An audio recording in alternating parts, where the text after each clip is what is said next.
Le roi d'Israël, le roi de Juda et le roi d'Édom partirent. Et après une marche de 7 jours, ils manquèrent d'eau pour l'armée et pour les bêtes qui la suivaient. Alors le roi d'Israël dit, « Hélas, l'Éternel a appelé ces 3 rois pour les livrer entre les mains de Moab. » Mais Josaphat dit, « N'y a-t-il ici aucun prophète de l'Éternel par lequel nous puissions consulter l'Éternel ?» L'un des serviteurs du roi d'Israël répondit, « Il y a ici Élisée, fils de Shaphat, qui versait l'eau sur les mains d'Élie. » Et Josaphat dit, « La parole de l'Éternel est avec lui. » Le roi d'Israël, Josaphat et le roi d'Édom descendirent auprès de lui. Élisée dit au roi d'Israël, « Qu'y a-t-il entre moi et toi? Va vers les prophètes de ton père, vers les prophètes de ta mère. » Et le roi d'Israël lui dit, « Non, car l'Éternel a appelé ces 3 rois pour les livrer entre les mains de Moab. » Élisée dit, « L'Éternel des armées, dont je suis le serviteur, est vivant. Si je n'avais égard à Josaphat, roi de Juda, je ne ferais aucune attention à toi et ne te regarderais pas. Maintenant, amenez-moi un joueur de harpe. » Comme le joueur de harpe jouait, la main de l'Éternel fut sur Élisée. Il dit, « Ainsi parle l'Éternel, faites dans cette vallée des fosses. Des fosses.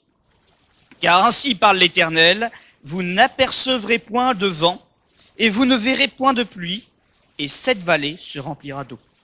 Vous boirez, vous, vos troupeaux, et votre bétail. Mais ce n'est peu de choses aux yeux de l'Éternel. Il livrera Moab entre vos mains. Vous frapperez toutes les villes fortes et toutes les villes d'élite. Vous abattrez tous les bons arbres, vous boucherez toutes les sources d'eau et vous ruinerez avec des pierres tous les meilleurs champs. » Or, le matin, au moment de la présentation de l'offrande, voici, l'eau arriva du chemin d'Édom et le pays fut rempli d'eau. Amen. Il y a des textes comme ça, on les lit sur l'instant en se disant, voilà, bon, c'est de l'Éternel, il y a eu un miracle. Mais quand on s'arrête un petit peu à bien lire ce que le Seigneur demande, moi je trouve qu'il y a une grande ambiguïté. Et je suis jamais très à l'aise quand je dois approcher un texte comme celui-ci, vous le comprendrez très vite. L'Éternel, et je crois que c'est ce qu'il faut souligner dans ce texte, est un Dieu dont on ne se moque pas. On ne s'approche pas de lui n'importe comment. Et même, on ne s'approche pas de ses serviteurs non plus pour les tenter. Parce que quand on cherche à tenter un serviteur de Dieu, qu'est-ce qui se passe derrière? Qui est-ce qu'on essaye de tenter en vérité? L'Éternel. Ananias et Saphira, cela nous parle aussi, hein. Nous savons ce qui s'est passé. Heureusement, ça ne se passe pas comme ça tous les jours. Il y a eu un exemple qui a été fait. Puis en plus, on était au début de l'Église, donc le Seigneur lui-même l'a préservé, a montré qui il était et qu'il était aux commandes de l'Église. Christ est la tête, Christ est le chef de l'Église. Heureusement pour nous, il ne nous punit pas selon la gravité de nos péchés. Il nous fait grâce, il use de patience et il nous relève. Si nous voulons bien entendre raison et revenir à notre bon sens. Amen. Et c'est ce Dieu que nous célébrons ce matin. Un Dieu qui nous connaît vraiment dans tout ce que nous sommes, dans qui nous sommes réellement, surtout la partie obscure, hein, parce que les bonnes choses en nous, il n'y en a pas tant que ça. Il y a un petit chant que je chante souvent, mais je réalise quand même aussi que la doctrine, elle n'est pas tout à fait juste. Hein. Ce que j'ai de meilleur. Mais en fait, on n'a rien. Hein. Tout en nous est corrompu. Il n'y a que ce que le Seigneur transforme qui devient bon. Que le Seigneur soit béni quand même. Hein. Parce que elle est grande, sa grâce. D'accepter des mains comme les nôtres, ce qu'il prend dans les siennes. Vous avez vu que l'offrande qu'il nous réclame, c'est pas l'or, c'est pas l'argent, c'est la carcasse vide, abîmée et souillée que nous lui apportons pour qu'il en fasse quelque chose. On lui apporte une offrande qui nous revient sous forme de bénédiction. L'Éternel est patient. Hein. Et dans ce texte, c'est la même chose. Des rois qui se sont alliés, qui ne méritent pas la grâce de Dieu. Le mot mérite, j'utilise rarement, vous le remarquerez. Mais vraiment, il ne le mérite pas. Mais comme il y a parmi ces 3 rois, un roi qui est un roi légitime aux yeux de Dieu, il va défendre sa cause. Et cette bénédiction qui est pour ce roi-là, ce roi de Juda, Josaphat, va aussi rayonner sur tous les autres qui ne le méritent pas. Dieu fait tomber sa pluie sur les justes et sur les injustes. Il manifeste sa présence, il manifeste sa grâce. Il manifeste ce combat qu'il mène chaque jour pour ses enfants. Et à cause d'une personne qui est tenue juste, il ira jusqu'au bout pour les sauver tous.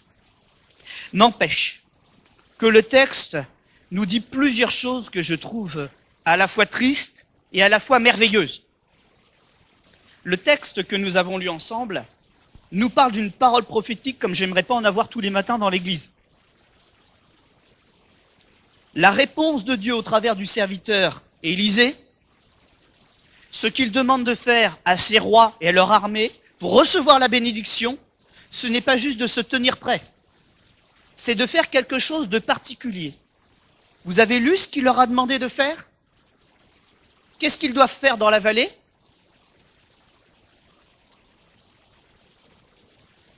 Creuser des fosses. Je suis un roi unique. Je veux la victoire quand même, alors cette fois-ci j'accepte d'écouter l'Éternel. On me dit creuse des fosses. Vous voyez l'ambiguïté? Les fosses, elles sont pour moi ou elles sont pour recueillir l'eau? Tout dépendra du cœur qui sera trouvé en face, mes amis. Et je crois que tant qu'ils n'avaient pas obéi, c'était pas une ambiguïté, c'était une proposition de Dieu. Choisis la mort et non, choisis la vie et non la mort. Il y a devant toi la vie et la mort, mais choisis la vie.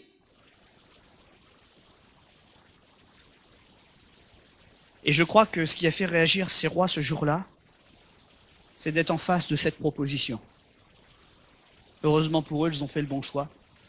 Mais en réalité, ce choix, au-delà des symboles, il est en permanence devant nous. Chaque jour, le péché est là. Et chaque jour, nous devons faire le choix de le combattre. Chaque jour, nous devons faire le choix de nous tenir devant Dieu pour qui il est, avec crainte et respect. Parce que la mort guette. Et le péché fait son œuvre. Mais, aussi faibles que nous soyons, et puisque le texte nous permet de le supposer aussi tordu que nous puissions l'être aussi parfois, si nous choisissons d'obéir à l'Éternel pour vivre l'expérience avec lui, il ne nous trahira pas. Il éloignera de nous la fosse de la mort, et le réceptacle qui est vide, il le remplira de bénédictions pour nous abreuver d'une eau pure. Il est l'Éternel. Ne me demandez pas de comprendre sa logique. Il bénit même les mauvais, parce qu'il les aime quand même et qu'il veut les sauver. Il leur donne à boire, à eux et à tout ce qui leur appartient, parce qu'ils cherchent leur cœur. Faites dans cette vallée des fosses. Quelle prophétie bizarre et même un peu lugubre. Ces hommes demandent au Seigneur de sauver leur vie en leur accordant de l'eau. Il leur demande de creuser des fosses.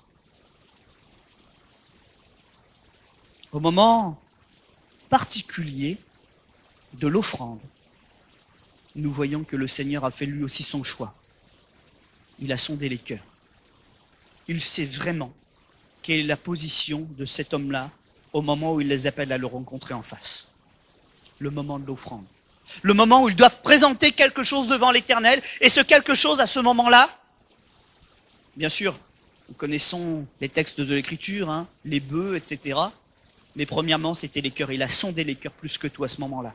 Les bœufs, l'Éternel, il n'avait rien à faire à ce moment-là. C'était les cœurs. Et les fosses ont été remplies d'eau, parce que les cœurs étaient dans un esprit de repentance.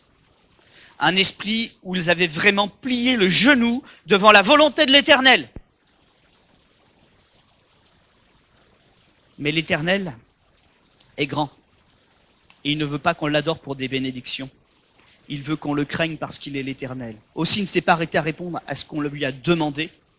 C'est pas un bon génie, on frotte la lampe là, et puis il y a un génie qui apparaît pour exaucer notre vœu.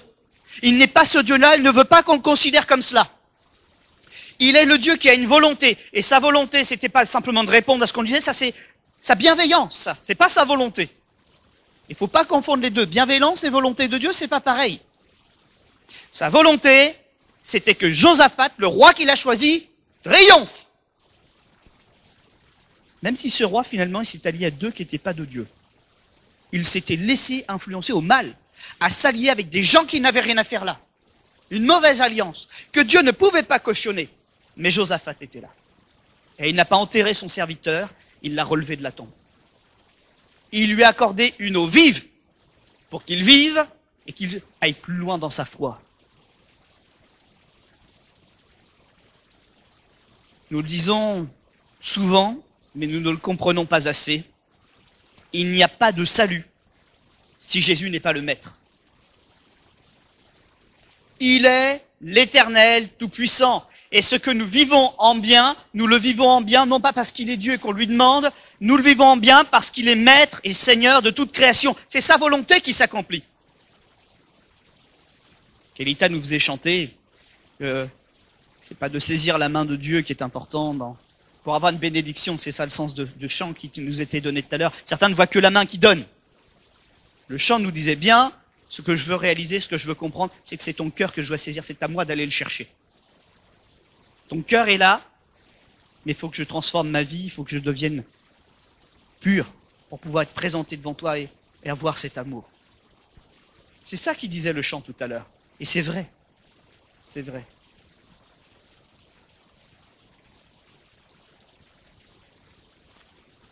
Il y a dans ce texte quelque chose qui peut être rationalisé d'une certaine manière, mais en même temps on ne peut pas nier non plus le côté divin. Ce que l'on peut rationaliser, c'est que cette armée, quand elle a creusé les fosses, elle savait que l'eau pouvait arriver par ce chemin. Dans des pays comme par exemple le Maroc ou au Niger, il arrive que l'eau coule sur certains plateaux, qu'elle descende le long des pentes pour aller abreuver certains endroits en particulier. Peut-être que dans un dernier sursaut, pour essayer de trouver de l'eau, cette armée s'est arrêtée à un endroit où elle savait que ça pouvait arriver. Mais jusque-là, c'était le calme plat, pas de tempête, pas de pluie, rien de particulier. Mais Dieu a choisi, lui le maître des éléments, d'envoyer une eau qu'on pouvait supposer pouvoir venir, mais là, il n'y avait rien de déclencheur. Il y avait vraiment que la volonté de Dieu qui envoyait l'eau dans le temps convenable. Alors j'aimerais rebondir tout de suite là-dessus et dire que c'est Dieu qui est aux commandes de tout ce qui arrive. Ce n'est pas parce qu'on peut dire la nature fait ça ou qu'il y a une règle qu'on ne comprend pas trop. Non, il y a le tout à coup de Dieu. L'eau est arrivée au moment où Dieu a sondé les cœurs et qu'il a vu que c'était OK. Alors j'aimerais dire à quelqu'un ce matin, peut-être que dans ta vie, il y a beaucoup de tombes qui ont été creusées. C'est comme ça que tu les vois. Ces trous dans ta vallée, ces trous dans ton cœur, ces trous dans ta famille, parce que des gens sont partis.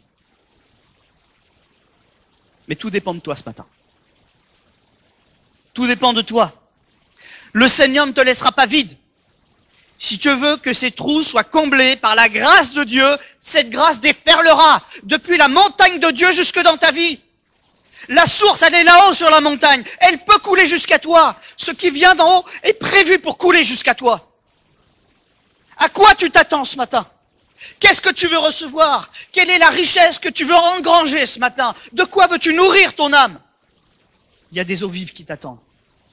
Ne reste pas dans un esprit de mort. Ne reste pas dans un esprit de défaitisme. Ne reste pas dans un esprit de deuil. Ne regrette pas peut-être le trou même que tu as fait. Parce que tu as peut-être aussi retiré des mauvaises choses de ton cœur, de ta terre, pour creuser ce trou. Mais maintenant, il y a un emplacement qui est prêt pour recevoir. Une citerne. Ton cœur. Tout dépend maintenant de ce que tu vas vouloir vivre dans ce culte. C'est pas le culte au sens on est réunis puis on célèbre le Seigneur. Hein. Ce culte, c'est parce que l'Éternel est présent.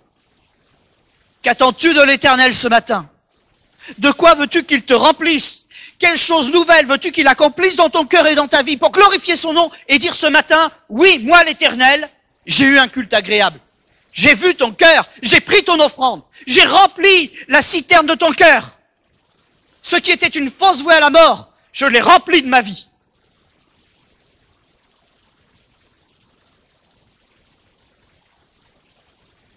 L'armée a repris des forces. Elle s'apprête pour le combat. Celui qui remet sa vie entre les mains de l'Éternel ne sera jamais confus. Pas de confusion, c'est pas l'œuvre de l'Éternel. C'est peut-être les conséquences d'un cœur qui résiste à Dieu. Je reprends souvent ce texte de, vous savez, cette première ville de l'Écriture, grande ville, qui avait réuni les hommes de partout. Et ils ont voulu la faire monter jusqu'au ciel, par une ziggourate, une grande tour, pour se faire un nom supérieur au nom de Dieu. Puis Dieu n'a pas semé la confusion. Le lieu est appelé confusion. Mais ce n'est pas Dieu qui a mis la confusion. Qu'est-ce qu'il a fait? Il a changé leur langue pour qu'ils ne se comprennent plus. C'est ça qu'il a fait. La confusion, elle n'a régné que parce que les hommes se sont rebellés contre Dieu à ce moment-là. Tout simplement. La confusion, c'est une conséquence du péché.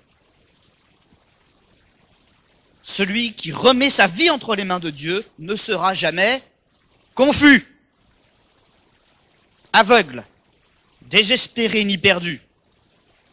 L'action du Seigneur sera toujours plus puissante que les terreurs de la mort. Mais quand elle nous environne, eh bien, rappelons-nous aussi que le Seigneur a vaincu cette mort. La mort a été engloutie dans la victoire que Dieu nous offre à la croix. Nos ennemis ne sont pas juste repoussés, nos ennemis ne sont pas juste vaincus. Nous rappelons d'ailleurs l'exemple de ce roi avec ses flèches là. Quelle victoire le Seigneur va te donner. Prends des flèches, tire par la fenêtre en direction de tes ennemis, le Seigneur fera ça. Ce roi, il a fait ce qu'il fallait pour gagner. Mais il n'a pas voulu écraser son ennemi. Il avait tout un carquois, il a tiré ce qui lui semblait juste, alors qu'il avait la possibilité de faire tellement plus. C'est ta réaction aussi ce matin. Tu vises la victoire que tu attends. Tu fais ce qui est juste bon, nécessaire. Ou est-ce que tu veux repousser la limite? Bon, agréable et parfait. Voilà les 3 niveaux de ce que nous pouvons donner à l'action de Dieu ce matin au milieu de nous. Ce culte est-il bon? Ce culte est-il agréable? Ce culte peut être parfait. Parce qu'on peut tous y apporter quelque chose. Ça ne tient qu'à nous.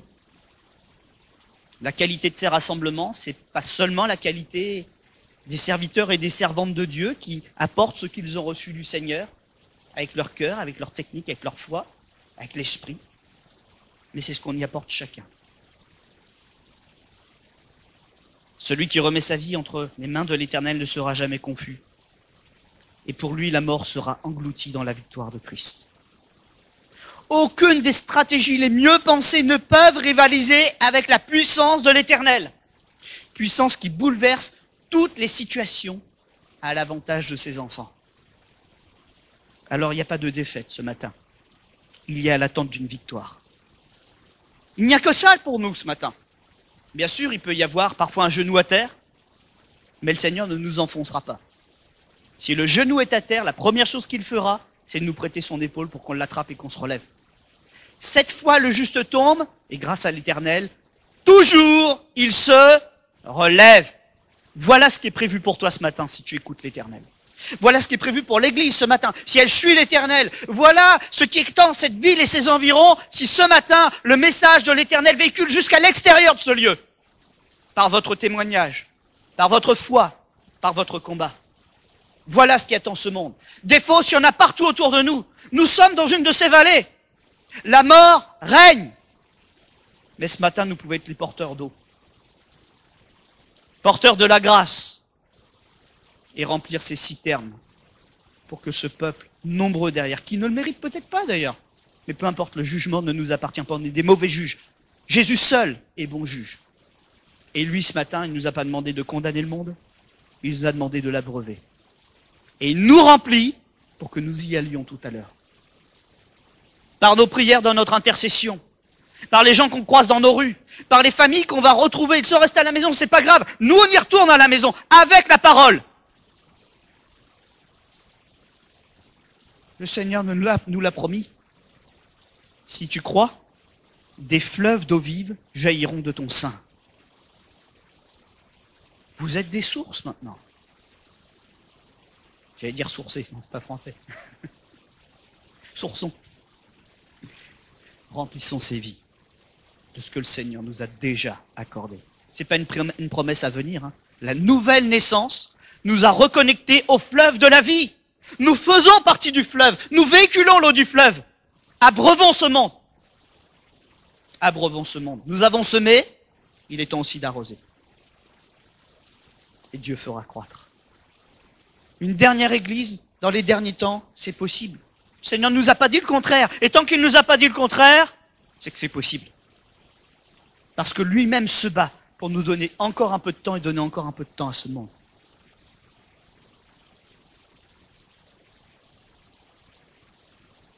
Comme le dira également Jésus à une personne, Nicodème, se posant la question, c'est quoi la vie de l'esprit? C'est quoi le baptême du Saint-Esprit? C'est quoi la nouvelle naissance? C'est quoi tout ça? Pourtant, il était docteur de la loi. Il y a la première chose que le Seigneur lui répond concernant la volonté de Dieu, et donc le chemin que prend le Saint-Esprit. Mon frère, ça ne te regarde pas. Dieu est Dieu, il souffle où il veut. Tu en vois l'action, donc tu sais qu'il est là. Tu le reconnais par ce qu'il fait, mais Dieu n'a pas à te rendre de compte. Dieu est Dieu. Ce qu'il te demande, c'est d'être un porteur de son nom, de sa grâce et de son esprit. Sois ce vase d'honneur et porte son esprit. Il agira.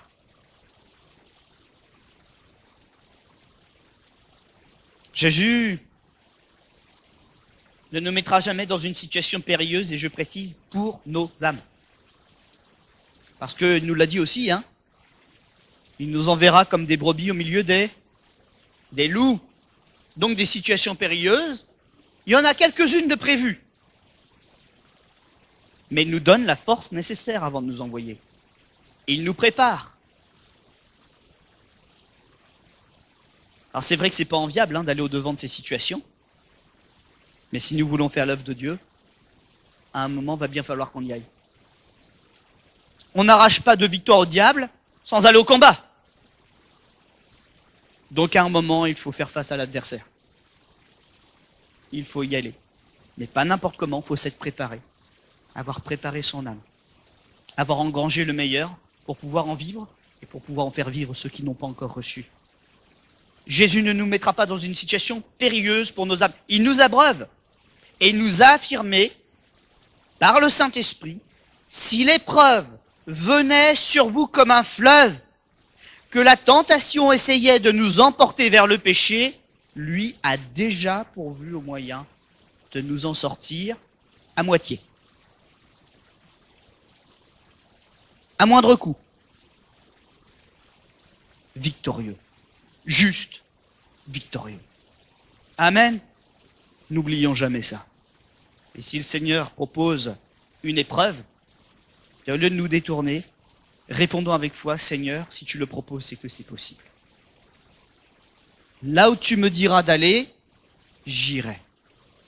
Voilà la bonne réponse. Elle n'est pas facile, je vous l'accorde, pour personne. Mais avec l'Éternel, on y arrive. Joram était un mauvais roi. Preuve en est, c'est que même le prophète n'avait pas envie de lui parler. Si ça ne tenait qu'au prophète, qu'à ses sentiments personnels, il l'aurait laissé là. Il n'aurait même pas fait un effort de plus. C'est dire l'iniquité qui était dans la vie de cet homme. Je ne parle pas juste de péché. Péché, c'est dans notre nature. Dans l'iniquité, ça va plus loin. Il sait qui est Dieu. Il sait où va Dieu, il lui dit certainement pas. Non, non, non. L'iniquité.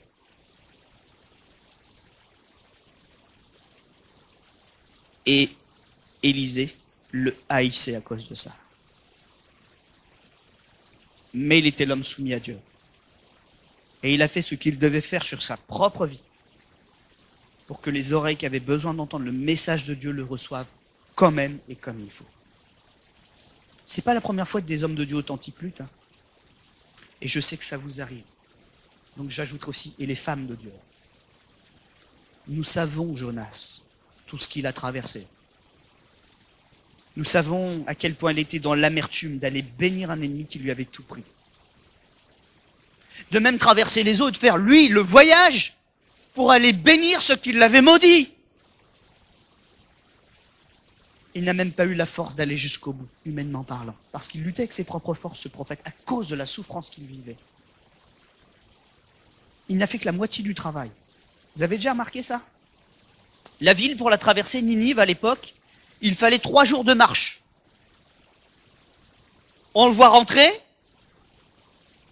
1 jour et demi, et il ressort au même endroit. Est-ce qu'il a traversé la ville? Non. Il a fait la moitié, puis il est revenu. Il est monté sur la montagne pour regarder la ville en regardant si elle se détruirait. Et si le Seigneur irait dans son sens en disant, tu vois, Seigneur, j'ai fait le travail quand même un petit peu, là, ça portera pas de fruits. Hein. Puis là, on pourrait citer l'Écriture à un mot de Jésus te rendra libre. On pourrait citer, hein. Seigneur, j'ai fait ma part. Si c'est parole de Dieu, ça se véhiculera tout seul. Il s'assoit à la montagne pour regarder la destruction.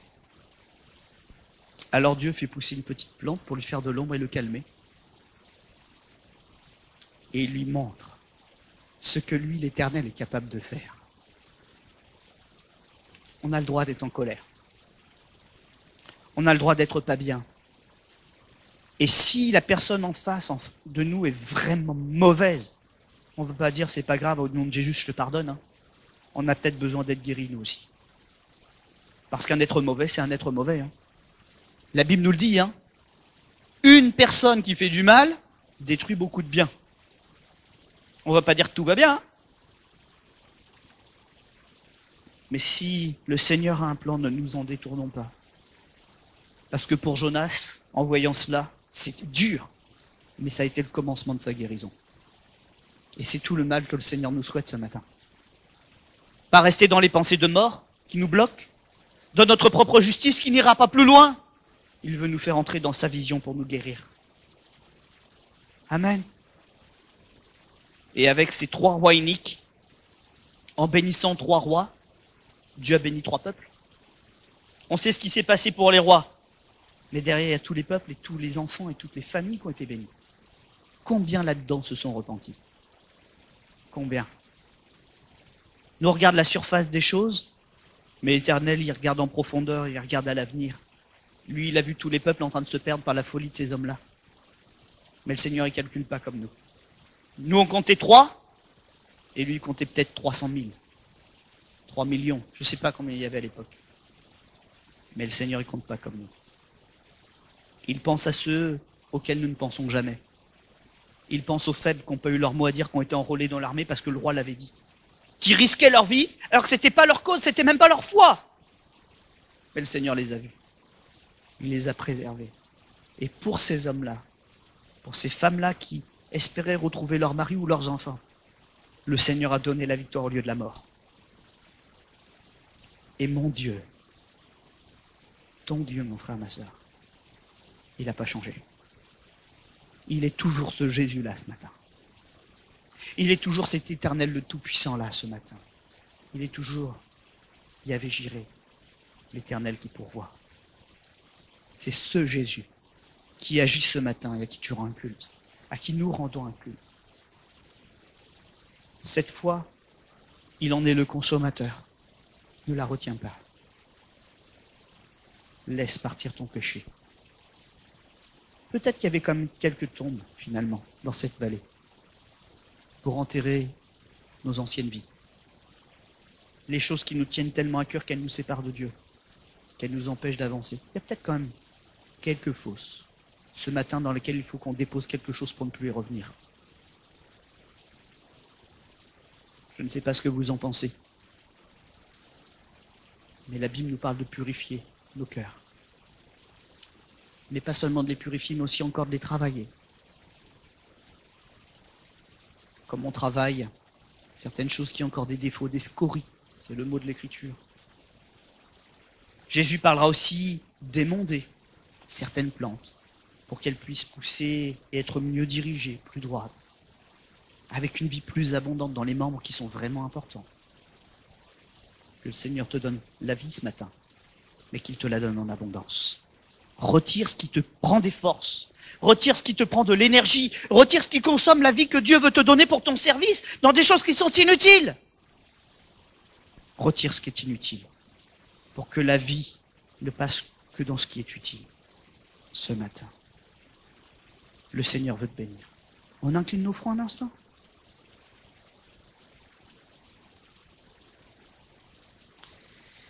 Seigneur notre Dieu, oui, tu es le Dieu de l'abondance, mais ça c'est la bénédiction. Moi je veux dire, tu es le Dieu saint qui accepte de me rencontrer quand même. Tu sais, Seigneur, ce que j'arrive à faire, mais surtout ce que je n'arrive pas à faire. Tu sais les choses contre lesquelles nous nous battons, mais qui reviennent frapper à la porte de notre cœur.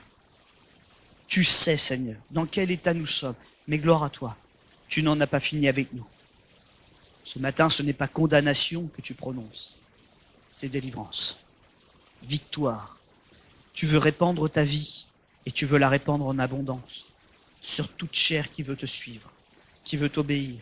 Tu veux renouveler tous les cœurs qui sont fatigués de la marche et qui ont encore un peu de force pour dire oui Seigneur, j'ai besoin que tu viennes me vivifier, que tu viennes me rendre ta vie. Alors Seigneur, ce matin, je ne veux pas juste repartir vivant, je veux repartir plein de vie. Je ne veux pas être un chrétien survivant.